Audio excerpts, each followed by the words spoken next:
Okay, in this video, I want to talk about miracle-mindedness. And what do I mean by miracle-mindedness?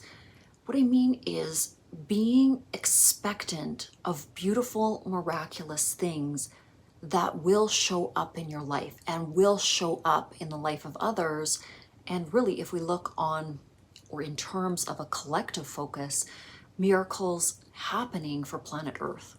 Now, one of the most crucial things that we must first identify in terms of miracle-mindedness is the fact that belief and faith is at the very core of understanding the principle of the miracle.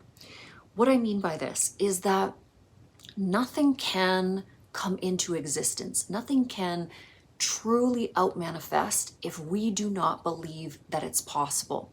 And it's through the unwavering, unshakable faith or belief in incredible things, things that are seemingly impossible, that the possible is made realized. So that is why it is so incredibly important to practice miracle-mindedness.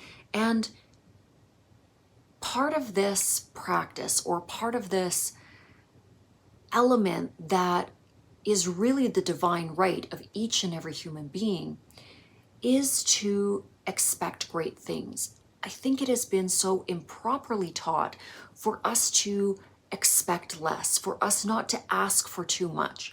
And I don't mean asking in an egotistical way. I just mean asking in a way that is divine, is looking for an assimilation of our external reality that is incredible. It's not wrong to want big things. It's not wrong to want to see a beautiful semblance of creation in a higher and higher expectation of what we're actually going to experience. And this is, in a sense, what I've talked about in other videos, having this childlike element to our expectancy, dreaming big, thinking boldly. And one of the historical figures that I'm going to bring up in this video that was enabled to essentially enact this kind of miracle-mindedness or divine type thinking would be Alexander the Great. He came into his kingship at a very, very young age. And I'm not going to say that everything he did was uniformly kind and just, but through the action of his directed thoughts, through his very attuned belief, lack of doubt in all things, he rose in terms of his outward expression and really what he was able to do in a very short time, essentially creating what most would think was miraculous.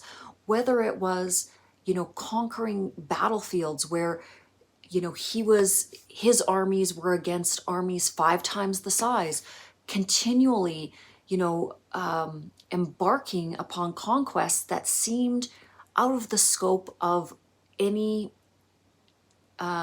semblance of sanity.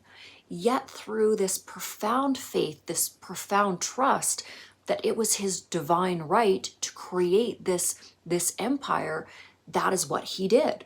And to any of us in the modern era, to do something like found 20 cities in your young 20s would be almost an impossible thought or an impossible goal to reach. But again, the goals that we reach and the things that we obtain are only ever limited by the scope of our own mental imaginings. So it's what we think that we can achieve is what we will move towards. And we'll push through the barriers we think are surmountable. The things that we think that we can achieve are things that we will move towards. And if we see things as so completely off of our radar, or that we would have no way to experience them, then that becomes a self-fulfilling fate. Because we don't believe in it, because we don't have that faith, it will never come to fruition. Because again, we become the masters of our own destiny. So I'm not sitting here suggesting that everybody has to go, charging towards world domination, but each and every person should be spending a little bit of time in terms of at least having power over the self and the mind, and really getting straight with the version and vision of what you want to see in terms of your life's goals. And this is where we direct our minds into this energy of miracle-mindedness and thinking that miraculous things will manifest for us. They will be magnetized towards us when we hold this unwavering belief system, when we have no doubt, when we hold no doubts. This can also, or another way of looking at this, okay, is having faith in divine, having faith in divine timing, having faith that that which is the desire of your heart and soul will have a way of showing itself to you if you have belief in it. Another thing that we can kind of transmute into how to utilize this miracle-mindedness.